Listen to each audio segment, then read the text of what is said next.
guys, welcome back to my YouTube channel. This is me Annie and I know it's been pretty long since we've met and I'm sorry about that, but let's start our story. So आज की मेरी story का नाम है जन्म हुआ कि नहीं।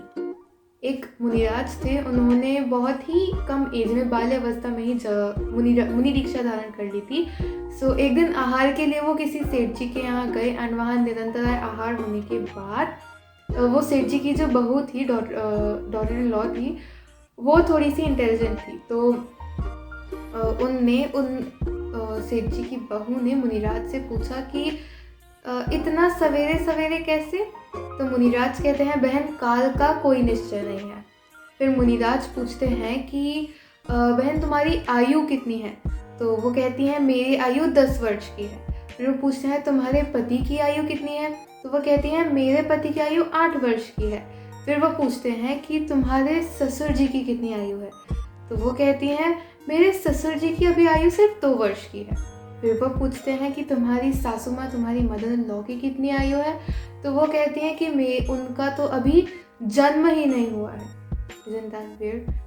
फिर वो पूछते हैं कि खाना कैसा खा रहे हो, भोजन कैसा करते हो? मुनिराज ने पूछा कि आप लोग भोजन कैसा करते हैं?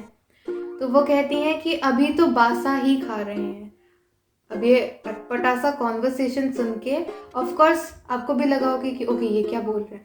तो ऐसे ही सास ससुर को भी लगा कि ये बोल क्या रही है। उन्हें गुस्सा भी आया कि इनने हमारी एज 2 बताई है और सासू माँ को तो अभी जन्म ही नहीं हुआ, ऐसा बोला। तो उन्हें गुस्सा आया।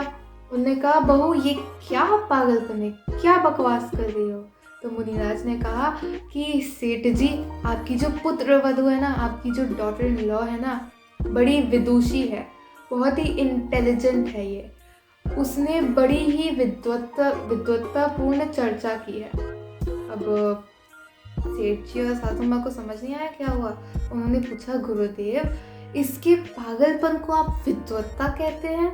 तो मुनिराज कहते हैं हाँ सेठ जी, इसने पूछा था कि सवेरे सवेरे कैसे, मतलब इसने पूछा कि इतनी कम एज में आपने मुनि दीक्षा क्यों धारण की?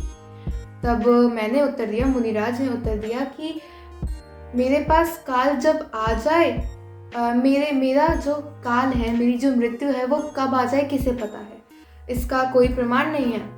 फिर इसने आयु जितनी बतलाई कि मेरी आयु 10 वर्ष की है, मेरे पति की आयु 8 वर्ष की है, मेरे ससुर जी की आयु 2 वर्ष की है और मेरी सासू माँ का तो अभी जन्म ही नहीं हुआ है। मतलब ये जो आयु थी ये थी कि वो धर्म मार्ग में कब लगी, यानी वो जो पुत्र वधू थी वो 10 साल से धर्म मार्ग में लगी थी। उनके जो हस्बैंड थे वो 8 साल से धर्म मार्ग में लगे थे एंड उनकी सासू माँ का तो भी जन्म ही नहीं हुआ था। यानी जब से जिसको धर्म की रुचि हुई तब से ही उसका असली जीवन स्टार्ट हुआ। और धर्म शून्य यानी आपने धर्म करना स्टार्ट ही नहीं किया, धर्म में आपका जीवन ही नहीं है, यानी आपका जीवन पशु समान है। अंत में इसने उत्तर दिया था कि सब बासा खाते हैं, यानी आज का तुरंत का बना नहीं खाते, बासा खाते हैं। तो इसका अर्थ ये है कि सेठ साहब आपका जो पूर्व भव में जो पुण्य आपने कमाया था उसी को आप यूज़ कर रहे हैं, उसी को आप यूटिलाइज कर रहे हैं, आप नया पुण्य नहीं बांध रहे हैं। जो आपने पूर्व में पुण्य किया था सब उसी की कमाई खा रहे हैं, आपका इस भव का तो कुछ है ही नहीं। तो नया तो कोई धर्म कार्य या पुण्य कार्य कर नहीं रहे हो और सब बासा ही है, सब बासा भोजन हुआ।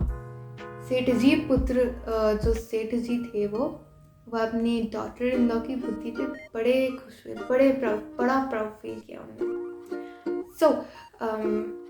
इस स्टोरी से हमें मॉरल ये मिलता है कि जीवन में जो भी हमारे वर्तमान में, जो भी हमारा प्रेजेंट में जो भी घट रहा है वह सब पुण्य पाप का ही फल है। हमने पहले कभी पुण्य या पाप किए होंगे तो जो भी हमारे साथ अच्छा बुरा हो रहा है वो सब उसका फल है एंड ये चीज़ हमारे हाथ में नहीं है।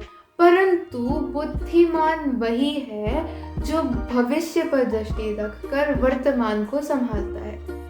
यानी इंटेलिजेंट वो ही इंसान है जिसे पता है कि अभी जो मैंने पुण्य पाप किए, अभी जो भी मैं करूँगा वो बाद में फल देंगे। तो इंटेलिजेंट वही है जो अभी अच्छे अच्छे काम करे ताकि बाद में उसके साथ कुछ बुरा ना हो। Thanks for watching my story. Bye.